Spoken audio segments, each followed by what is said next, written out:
Hello everyone, welcome back in my YouTube channel और उम्मीद है आप सब अच्छे होंगे। आज मैं आपके लिए लेकर आई हूँ एक बेहद खूबसूरत पाकिस्तानी स्टाइल डिज़ाइनर कुर्ती, वो भी इस प्रीमियम ऑर्गेन्जा फैब्रिक पर। ऑर्गेन्जा को हैंडल करना थोड़ा ट्रिकली होता है, बट इसे सिलना मुश्किल नहीं होता है। अगर आप कोशिश करें मेरी तरह तो आप भी इस तरह से कुर्ती को डिज़ाइन कर सकते हैं। आप भी डिज़ाइनर कुर्ती इस तरह से पहनना चाहते हैं और आपको ये वर्क टफ लगता है तो ये वीडियो आपके लिए स्पेशल है, क्योंकि इसमें मैंने बहुत ही इजी ट्रिक बताई है और इसको सिलना बहुत ही आसान है। तो चलिए वीडियो स्टार्ट करते हैं और स्टेप बाय स्टेप आपको हर एक चीज़ बताते हैं।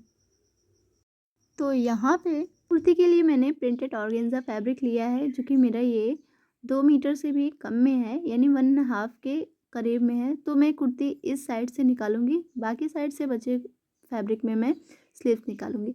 तो देखिए 18.5 मेरी फिटिंग होगी, तो यहाँ से मैं 20 इंच डबल फोल्ड में विड्थ में फैब्रिक को मैं निकाल लूँगी। तो देखिए यहाँ से विड्थ कर लेना है आपको, जितनी भी आपकी फिटिंग आती है उसको विड्थ में रख लेना है। तो यहाँ से मैंने 4 फोल्ड करके रख लिया है। कुर्ती की कटिंग वैसे मैंने बहुत सारी बता रखी है, आप कटिंग वहाँ से जाके देख सकते हैं। सिंपल मैंने यहाँ से शोल्डर्स लिया है, शोल्डर्स मैंने लिया है 6.5 इंच। हाफ इंच का डाउन देते हुए मैं यहाँ पे इस तरह से मार्क कर लूँगी। फिर इसके बाद मुझे लेना है 6.5 ऊपर था, तो 7 इंच में यहाँ पे लूँगी, हाफ इंच एक्स्ट्रा। अब यहाँ पे इसको इक्वल करने के लिए मैं यहाँ देख लेती हूँ 6.5, ये मार्क भी मुझे इक्वल लगाना है। 6.5 ऊपर रहेगा और 6.5 नीचे। अब आपको इसके बाद से यहाँ पे एक लाइन ड्रॉ कर लेनी है, बिल्कुल स्ट्रेट। अब ये सारी चीज़ें इक्वल होनी चाहिए, इसके लिए मैंने ये निशान लगाया है। अब शोल्डर्स का निशान लगा लिया है, अब फिटिंग का मैंने निशान लगाऊंगी। तो आपको अपने यहाँ पे फिटिंग रख लेनी है, फिर उसके बाद से यहाँ पे मार्जिन रख लेना है। तो इस तरह से एक एल साइज़ में एक लाइन ड्रॉ कर लेंगे। तो देखिए यहाँ पे मैंने एक एल साइज़ की लाइन ड्रॉ कर ली है और यहाँ पे 13 इंच, फिर यहाँ पे चक के लिए 21 इंच पे निशान लगाया है। अब यहाँ पे आप अपनी फिटिंग रख लें। तो यहाँ पे मैंने अपनी फिटिंग रखी है और यहाँ पे सिंपल सारे इस तरह से निशानों को मैच कर देना है। फिर राउंड शेप देने के बाद में इसकी मैं कटिंग कर लूँगी। देखिए बैक और फ्रंट पार्ट दोनों का मैंने यहाँ पे आर्म का निशान लगाया और इसके बाद यहाँ पे कट्स लगा देंगे फोल्ड के लिए। अब यहाँ पे अलग कर लेंगे पार्ट्स को। फ्रंट पार्ट लेके आगे की पार्ट को इस तरह से मैं कट करूँगी। अगर आपको कुर्ती की कटिंग सीखनी है तो मेरे चैनल पे एक बार ज़रूर विजिट करिएगा, वहाँ पे मैंने बहुत ही डिटेल्स में और इजी स्टेप में कटिंग और स्टिचिंग सारी चीज़ें बताई हैं। अब देखिए मैं स्लीव्स की कटिंग कर लूँगी। 4 फोल्ड में अपने फैब्रिक को रखना है। आर्म होल मैं यहाँ पे 9 इंच ले रही हूँ। लेंथ मुझे बढ़ा के रखनी है, जिसमें मैं डिज़ाइन ऐड करूँगी। तो देखिए सिंपल मुझे इस तरह से अपने डिज़ाइंस को, अपने स्लीव्स को रखना है। 21 इंच में लेंथ रखूँगी। उसके बाद से यहाँ से आर्म होल आपको देख लेना है अपने अकॉर्डिंग, और यहाँ पे 2.5 का मैंने डाउन दिया। अब आपको यहाँ पे अपनी फिटिंग रख लेनी है। इस निशान पे मुझे कटिंग कर लेना है। देखिए बहुत सारे लोग यहाँ पे निशान लगा लेते हैं और उसकी कटिंग कर लेते हैं, इससे आपकी स्लीव जो है ना वो गलत हो जाती है। तो देखिए डाउन इस तरह से आपको कर लेना है और सिंपल आपको इसकी कटिंग कर लेनी है। कॉर्नर्स पे सेंटर पे कट लगाते हुए बैक करना है। बैक करके यहाँ पे आपको इस तरह से कटिंग कर लेनी है। इस तरह से मेरी स्लीव्स कट हो चुकी है।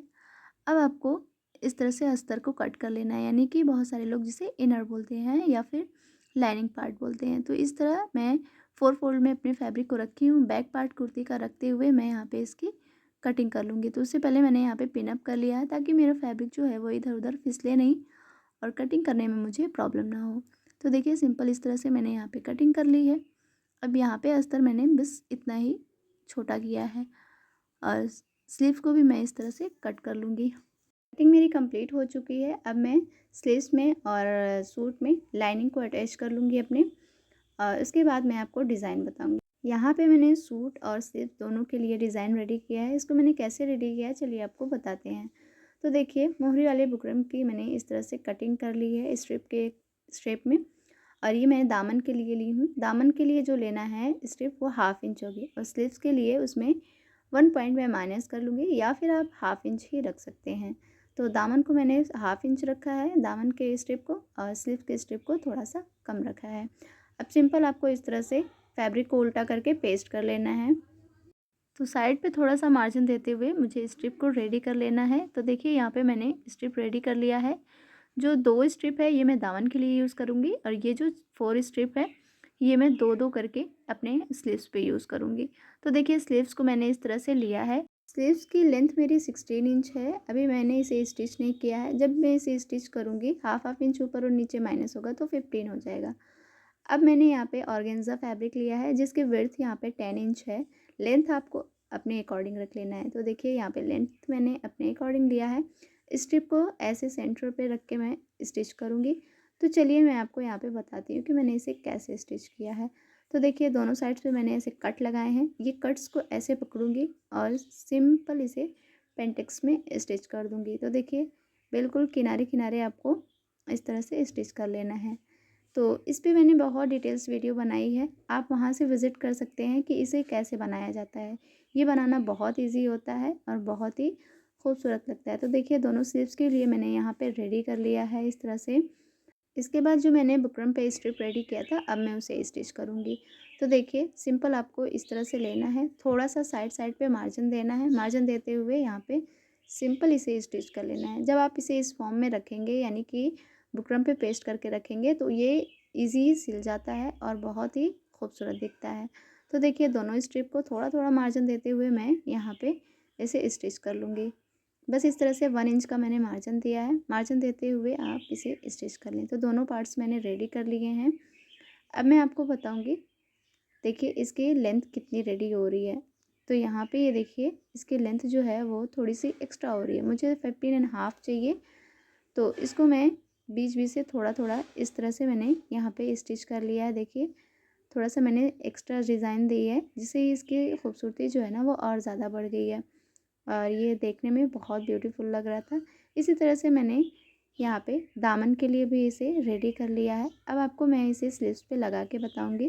तो देखिए ऊपर हाफ इंच मैंने छोड़ा है, नीचे हाफ इंच यानी कि 15 इंच मेरी रेडी हो रही है।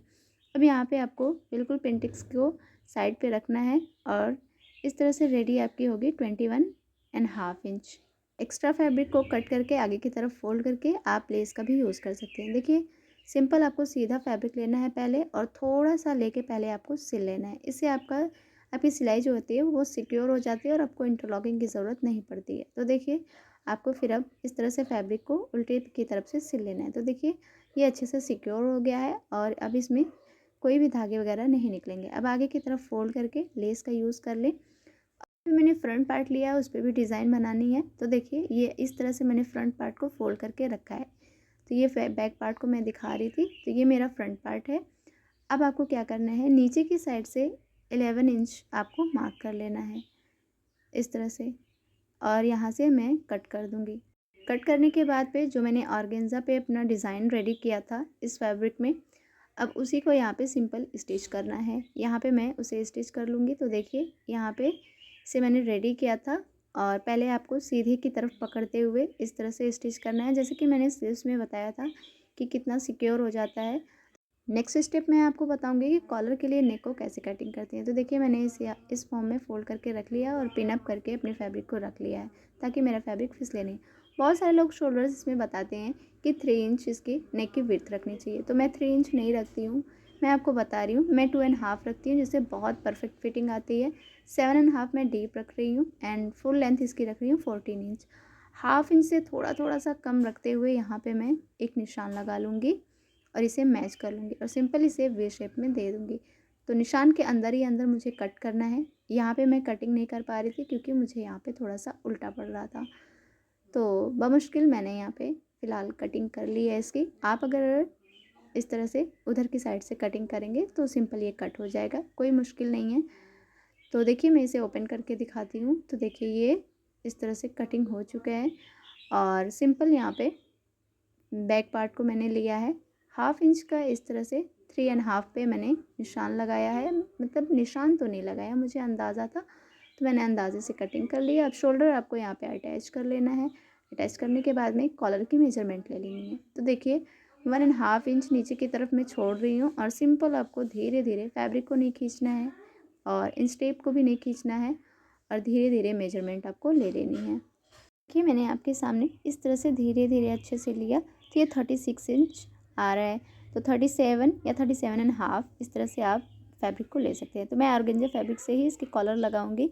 तो लेंथ मैं यहाँ पे लूँगी 37, क्योंकि मेरा टोटल फैब्रिक जो है 37 इंच ही है। अब विड्थ मैं लूँगी यहाँ पे 3.5 इंच। इस तरह से 3.5 पे आपको पूरे पे मार्क कर लेना है। मार्क करने के बाद में ये ऑर्गेन्जा फैब्रिक है तो बार बार ये फिसलता है, इसके लिए मैं आपको एक ट्रिक बताऊंगी। डबल फोल्ड करिए, ये ट्रांसपेरेंट है, इसके लिए मैंने यहाँ पे डबल फोल्ड करके इस तरह से निशान लगाया और सिंपल इसकी कटिंग कर लूँगी। तो ये बिल्कुल एकदम एग्जैक्ट कट होगा, छोटा बड़ा नहीं होगा। यहाँ पे मैंने इंटरलॉकिंग करवा ली है और कनी साइड पे मैंने थोड़ा थोड़ा कट्स लगा लिया। कट्स लगाने के बाद में आपको इस फॉर्म में फ़ोल्ड करना है। फ़ोल्ड करने के बाद में लेस को आपको सीधी रखनी है। सीधी रखते हुए आपको यहाँ पे सिंपल स्टिच कर लेना है। आपका भी फैब्रिक कनी साइड का है तो अभी इस तरह से छोटे छोटे कट्स लगा लें। तो देखिए यहाँ पे मैंने सिंपल लेस लगा लिया है। सेंटर इसका मैंने इस तरह से निकाल लिया है। सेंटर निकालने के बाद में निशान लगाना है। अब सेंटर के निशान से ही आपको लेफ़्ट एंड राइट पे 2.5 इंच का निशान लगाना है। तो देखिए सिंपल आपको इस स्टेप को रखना है। 2.5 पे इस तरह से निशान लगाना है और उस साइड पे भी आपको 2.5 पे इस तरह से निशान लगाना है। क्योंकि मैंने शोल्डर्स जो रखा था कटिंग टाइप पे नेक में, तो नेक को मैंने 2.5 पे ही रखा था। तो देखिए सेंटर पे आपको इस तरह से मिला के यहाँ पे आपको एक बार ऐसे रख के देख लेना है कि मेरी कॉलर कैसे बैठ रही है। तो देखिए ये बिल्कुल परफेक्ट बैठ रही है। अब मैं आपको स्टिच करके बताती हूँ। तो देखिए यहाँ पे आपको सिंपल 1 इंच इस तरह से आगे की तरफ एक्स्ट्रा रख लेना है। रखने के बाद में आपको स्टिच करना है। तो देखिए सिंपल आपको यहाँ पे स्टिच कर लेना है। फिर जहाँ पे कॉर्नर के वी शेप स्टार्ट हुआ वहाँ पे मैंने कट्स लगाया। अब यहाँ पे छोटा सा इस तरह से घुमाव देने के बाद में यहाँ पे शोल्डर्स को अच्छे से मैच करना है, यानी सारे निशानों को जो मैंने लगाया था उन निशानों को भी मैच करते हुए सिंपल आपको कॉलर को लगा लेना है। यहाँ पे मैंने टर्न लेते हुए शोल्डर की साइड पे फिर एक कट लगाया है। आपको पहले भी कट लगा लेना है और जहाँ मैंने पहले कट्स लगाया था यहाँ पे भी आपको एक कट्स लगा लेना है। बाद से सीधा आपको यहाँ पे सिलते हुए आना है। तो देखिए यहाँ पे जहाँ पे मैंने सिलाई अपनी स्टार्ट की थी आपको भी यहाँ पे लाके स्टॉप कर लेना है। इससे जब आप टर्न करेंगे अपने कॉलर को तो आपको प्रॉब्लम नहीं होगी। अब देखिए यहाँ पे कॉर्नर्स पे इस तरह से आपको वी शेप में कट्स लगाना है। देखिए इस तरह से मैंने कट्स लगाया है। यहाँ पे भी आपको इस तरह से कट्स लगा लेना है। दोनों कट्स लगाने के बाद में अब आप इसे जब टर्न करेंगे तो ये बहुत ईजी इस तरह से टर्न हो जाएगा। तो देखिए यहाँ पे बिल्कुल सिंपल ये टर्न हो जा रहा है। अभी मैंने नीचे की साइड पे सिलाई नहीं की है तो इसलिए ये ऑर्गेन्जा फैब्रिक है तो थोड़ा सा उठा हुआ है। तो देखिए पहले तो किनारे किनारे आपको इस तरह से फिनिशिंग सिलाई लगा लेनी है लेस के बिल्कुल किनारे पे। तो देखिए लेस के बिल्कुल किनारे मैंने अभी स्टिच कर लिया है। अब आपको इसको अंदर करके मैं दिखाती हूँ। तो पहले आपको सूट को इस तरह से पलट लेना है। दोनों लेस को इस तरह से आपको यानी कॉलर को ऊपर और नीचे रखते हुए सूट पे जो मैंने कट्स लगाया था ये तीनों फैब्रिक को एक साथ रख के स्टिच कर लेना है। तो देखिए तीनों फैब्रिक मैंने इस तरह से रखा और स्टिच कर लिया। अब यहाँ पे सारी चीज़ें इक्वल आ चुकी हैं और कितनी फिनिशिंग के साथ लगाया। यहाँ पे नेक मैं रख रही हूँ डीप 8.5। अब यहाँ पे आपको पिन अप कर लेना है ताकि मेरा जो कॉलर साइड का फैब्रिक है नेक पे वो फिसले नहीं। अब यहाँ पे 2-3 सिलाई आपको स्टार्टिंग पे लगानी है। फिर उसके बाद से वी शेप की साइड पे आपको यहाँ पे अपनी लेस को इस तरह से रखना है और यहाँ पे स्टिच कर लेना है। इसको बनाने के लिए मैंने कोई भी पेपर पेस्टिंग का यूज़ नहीं किया है और ये बहुत ही फिनिशिंग के साथ बनकर रेडी हुआ है। तो चलिए मैं आपको बताती हूँ सूट की चक साइड पे लेस कैसे यूज़ करते हैं। तो चलिए इस तरह से मैंने आयरन करके इसे रख लिया है पहले। और अब आपको क्या करना है, सूट को उल्टा रखना है और लेस को आपको सीधी लेनी है। सीधी लेते हुए आपको थोड़ा सा ऊपर की तरफ, मेरी लेस जो है वो थोड़ी कम थी इसलिए मैंने इस तरह से रखा है और बिल्कुल 1/2 इंच से भी कम आपको मार्जिन लेना है। चक साइड पे आपको 1.5 इंच इस तरह से लेके आपको स्टिच कर लेना है। ये बहुत ही इजी ट्रिक है। देखिए चक साइड पे मैंने 1.5 इंच इस तरह से एक्स्ट्रा लिया है और किनारे साइड पे मैंने थोड़ा सा मार्जिन दिया है और यहाँ पे देखिए मैं थोड़ा सा एक्स्ट्रा लेके अंदर की तरफ फोल्ड कर दूँगी। फोल्ड करके आप इसे स्टिच कर लें। इससे आपकी जो लेस है वो बहुत ही अच्छी दिखेगी। तो देखिए आप यहाँ पे आपको इस तरह से अपनी लेस को रखना है और जहाँ मैंने क्रिच बनाई हुई है आयरन से उसी पे आपको यहाँ पे स्टिच करना है। चलिए मैं आपको स्टिच करके दिखाती हूँ। तो देखिए जहाँ पे मैंने आयरन से क्रिच बनाया था सिंपल मैंने लेस को आगे की तरफ पलटा है और देखिए यहाँ पे चक साइड पे यानी कि जहाँ पे सबको बहुत प्रॉब्लम होती है फ़ोल्ड करने में, वहाँ पे भी फ़ोल्ड करना बहुत ईजी है।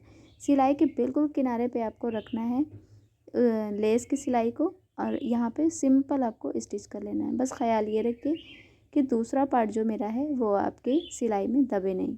तो सिंपल आपको यहाँ पे इस तरह से रख के स्टिच करते हुए आपको कंप्लीट कर लेना है। तो वन साइड मेरा चक जो है वो फोल्ड हो चुका है।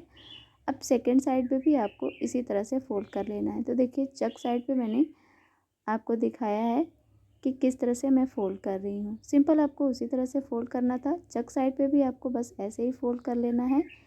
अब यहाँ पे अपनी लेस को अंदर की तरफ इस तरह से टर्न करना है। बिल्कुल किनारे किनारे आपको एक फिनिशिंग सिलाई लगा लेनी है, जिससे आपकी लेस बहुत ही अच्छी दिखने लगेगी। इस तरह से मेरी कुर्ती बनकर रेडी हो चुकी है और इसे बनाना बहुत ही आसान था। आप इसे अपने घर पर ज़रूर ट्राई करें अगर आप स्टिचिंग करते हैं।